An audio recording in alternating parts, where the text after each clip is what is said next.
Why are kids forced to eat? I've seen it my whole life. And it's happened to me. A kid is served an adult-sized portion, eat until they are full, and then are forced to finish the rest even if it makes them sick. What's the point? Kids are spanked, yelled at, belittled, and forced to sit at the table all night until they can force down the hours-old cold food. How is this helping them? Edit to those saying things like kids only like unhealthy snacks, pop sweets. How is it their fault? Why is it normal to expose kids to snacks with high sugar, fat, caffeine content that cause a dopamine release, and then make them feel guilty for wanting that? It's one thing to make a kid finish their meal. Kids are easily distractible, and will often become cranky once they remember they are still hungry later. What you are describing goes beyond that, and sounds like abuse. Urging a kid to finish a meal isn't quite the same thing as forcing them to sit for hours at a table. What you described is abuse. What you're describing is one extreme. The other extreme would often involve the kid sitting down to eat, taking a few bites, deciding they're no longer hungry, letting the remainder of a plate of food go to waste, and then half an hour later they're hungry again and maybe resorting to packaged snacks that aren't particularly nutritious. Neither extreme is ideal, but knowing exactly how far is best to go in encouraging them to keep eating a substantial portion of a proper meal, or training eating habits around regular mealtimes rather than continuous grazing, can be tricky. I grew up with that, and it was completely miserable. It didn't help that my mother's cooking could gag a buzzard. I told my wife that I would not do that, and if she wanted to do food drama I would not support her in it. Our son grew up understanding that he's responsible for what he chooses to eat, and also understanding the health consequences of his choices. Kids should always be served a small meal and offered more if they ask. They should be taught they can ask for more. Forcing never ends well for anyone. If I cook a healthy meal and my kids don't eat it, they will absolutely come back to the kitchen for a bunch of junk 30 minutes later. I don't spank them over dinner, but I highly try to persuade them into eating a balanced meal over junk. Kids don't make the best choices. My parents and people who took care of me did that. They forced me to eat the whole plate of food. But I couldn't. So I got yelled at and said there's starving kids in Africa bit.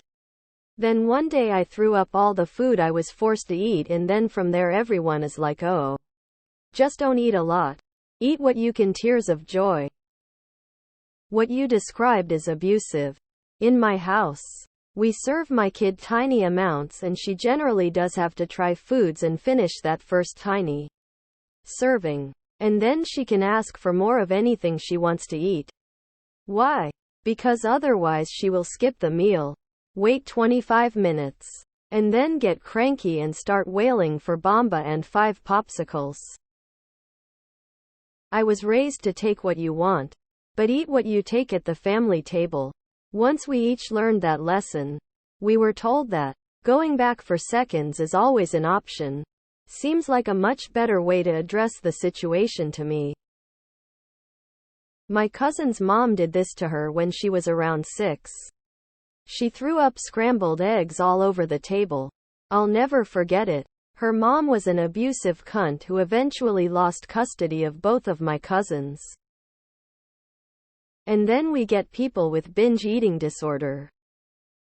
My husband has some trauma from repeatedly being denied food in his childhood and teen years. He was severely underweight and it stunted his growth. If our kids don't eat for whatever reason, he gets super anxious. It's a lot of hard, continuous work for him to prevent his anxiety from affecting the way he handles situations in which our kids don't eat enough. His anxiety shows as irritation and anger. But he listens to me as a voice of reason. Sometimes, I can't help but wonder how many people don't have that voice of reason and traumatize their own children, and when that cycle ends. Yeah, we just say if you don't finish your food, no bedtime snack. It's to make sure they actually eat versus just trying to eat unhealthy food all the time. You don't know the frustration of a parent who makes a dish that for months until 5 minutes before supper time was the kid's favorite. Now the kid informed them that he hates it, always hates it, and is now full. The child then is excused and wants ice cream because they are hungry. I've never forced my kids to eat like my parents have, but I also haven't made them mac and cheese because they suddenly don't like meatballs and spaghetti. What you're describing was done to most of us 80s 90s kids. The majority of us are not doing any of this to our children. This is not normal. It never happened at my home. I've never done that to my kids. I'm pretty good at assessing how much they can eat, so I give them appropriate sized portions. If they don't finish their food, that's fine. Food should never be a source of anxiety or a reason for conflict. Meals should be enjoyable. Everyone should leave the table happy and content.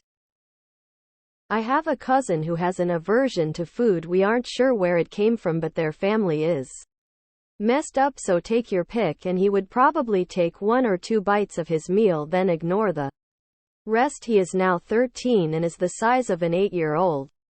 I know some kids don't hit puberty till later, but if a child is refusing to eat, their growth is probably gonna be stunted in some way. To respond to your post, I'm pretty sure most parents just want to avoid that happening. Also, not wasting food. A lot of parents get mad if their kids waste food, but there's a lot of ways for parents to avoid that. Just make smaller portions. I was raised this way. One time I refused to eat chicken noodle soup made with coconut milk powder. I was made to sit at the table until bedtime. Next morning my mom tried to make me eat it for breakfast, then for supper, etc., until it went bad. I lost 5 pounds that week, but refused to eat it. I never forced my kids to eat. Try something new. A tiny sample. Yes. But if they didn't like what was served, they could eat a sandwich. My parents did this and it never worked. All it did was make me hate the food they tried to make me eat. I actually liked it when I got old, but that was when I wanted to try it. What they did only pushed me back further from trying it. It's not okay. This is how eating disorders start. Generally, it's about finishing the food that's less nice, but healthier. If a kid is served a steak with some veggies, and they eat the steak but ignore the veggies, their parents may force them to eat the veggies, because it's healthy and because they shouldn't be ignoring it. I'm not saying anything about if it's right or wrong. If you ask me, it is important to get your kids to eat their veggies. But thinking back to my own childhood, I remember my parents being a bit hard on it sometimes. And I wouldn't encourage that. Nope.